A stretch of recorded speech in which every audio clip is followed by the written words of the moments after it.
The very amazing Miss Jennifer Arundale. Here I come, ready or not. All right. Happy New Year, everyone. Wow, thanks so much for coming. This is so exciting. I'm so exciting. I'm going to be your host this evening. My name is Jennifer Arundale, and I thought you might want to know a little bit about me. Good, because if you didn't, it didn't matter. I'm going to tell you anyway, all right? Yeah, so my name is Jennifer, and I'm married. Yep, I've been married for 18 years now. I know, right? So my husband and I just celebrated our 10-year anniversary. Because that's how many have been good. Yeah. Some good news, I have managed to lose 10 pounds. Super excited about that. Yep, I'm down to the weight I was when I was 35. Weeks pregnant. All right, it's going the wrong way. So I'm still fat, kind of, but I identify as skinny. I'm what you call trans fatty. Yeah. But I don't care what bathroom I use. As long as it's not in an airplane. My God, have you been in an airplane lately? Oh, yeah. Okay, the bathrooms are small and they're going to get smaller, all right? I read in the paper that all the airlines have gotten together and they're going to make the bathrooms so small that you're not even going to be able to turn around in them. Yeah, so they've had to add a segment to the safety video demonstrating how passengers need to now back into the stall while making a beeping noise. I swear to God, after the drinks service, the whole airplane sounds like trash day in San Clemente on a one-way street, okay? And you know that infamous Mile High Club? Forget about it. Because there's no way you're gonna stuff two people in that stall. I don't care how you stack them. Yeah, I don't care how you stack them. So what else? What else?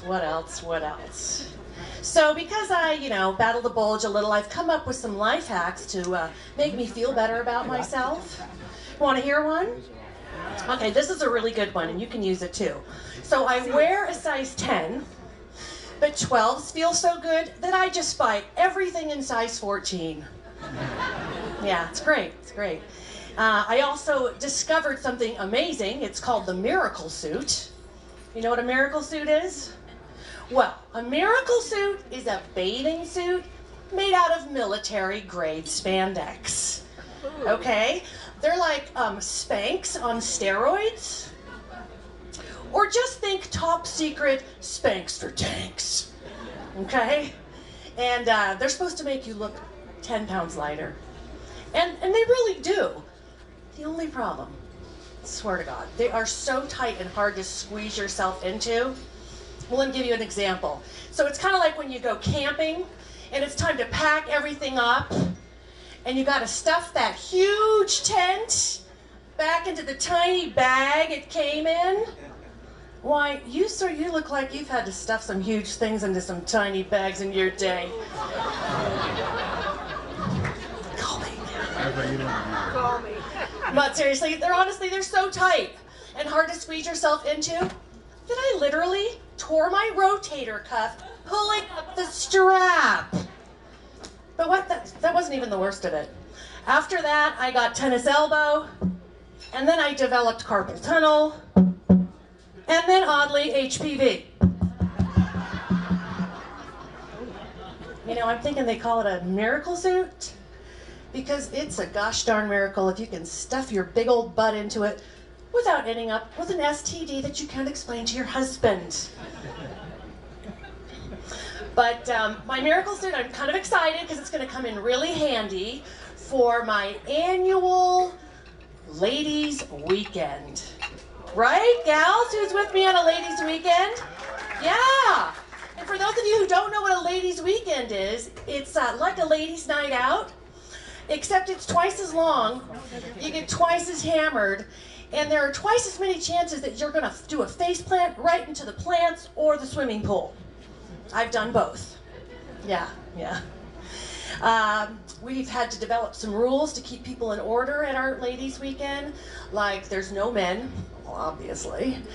There's no media, because what happens at girls' weekend stays at girls' weekend, except for everything I'm going to tell you right now. And no morals. Nope. At our ladies' weekend, we don't have nice drinks around the pool. We have drinks in the pool! Yep. And last year was a total shit show. Oh yeah. So it all starts all very prim and proper and everyone's very polite. But after like 3 shots of tequila and numerous rounds of beer pong in a 90-degree swimming pool, politeness goes out the window and in staggers raunchy. Yeah. And then we do what any drunk, red-blooded American girl would do. We take off our bathing suits! Woo! And that's when the horrifying truth struck me. I forgot to wax. And it's super obvious. Yeah. All my little friends have like Brazilians or landing strips. Or they got no hair at all. I look like I am wearing a furkini in the front. And Chewbacca in the back. This one girl actually comes up to me and says, hey Jen, are you wearing those new hairy boy shorts I've heard so much about? But the straw that broke the camel's back was this one gal. She comes, she looks me up and down and says, Jen, your bush looks like a beard. Just how long have you been hiding ZZ Top in your bottoms? So I punched her right in the Brazilian. Right in her Rio de Janeiro. Yeah, we showed her. So I was in the hospital recently. Not for that. But I had total hip replacement surgery. I know, hard to believe, right? I had my right hip totally replaced. The surgery went great, nothing to report there. But in the pre-op, there was a weird thing that happened. The nurse comes in and shaves my pubic hair, but she only shaved half. She only shaved the right side. Yeah, as soon as my husband heard about that, he called the doctor and scheduled me to have my other hip replaced. Nasty boy. But the good news is I will be going to Girls' Weekend with a new teeny furkini, or my half Wookiee, as I like to call it. My Commander-in-Chief curly comb over. Yeah, I'll show them. All right, so that's the end of the pubic hair conversation for the evening.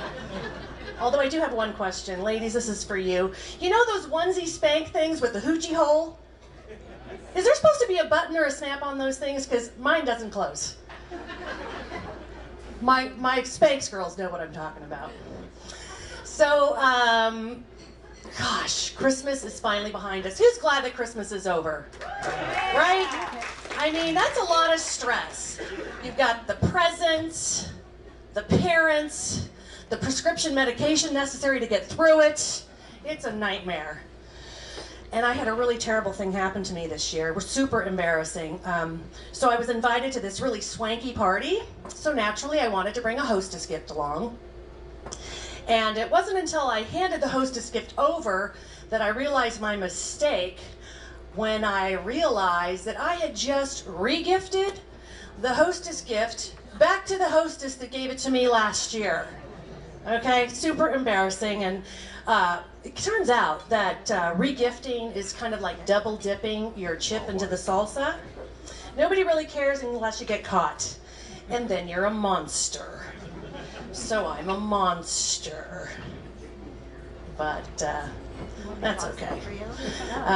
What really confuses me is that why is the hostess gift always a candle? Am I right? It's always a candle. Hello, it's the 21st century. I have electricity. Thank you very much. Yeah, I have electricity. If you want to bring me a gift of light, here's an idea. You bring me a flashlight. That would be useful. Or I'm always thirsty. Bring me a Bud Light. Love to drink me beer. And I tell you what, if you bring me a little Bud Too Light, you're going to be my best friend, and I'm not going to re-get that. Yeah, and it seems to me that the candles are always vanilla. Ugh. I don't want a candle that smells like my food, okay? And it has some dumb name like Vanilla Sky, or something lame like that.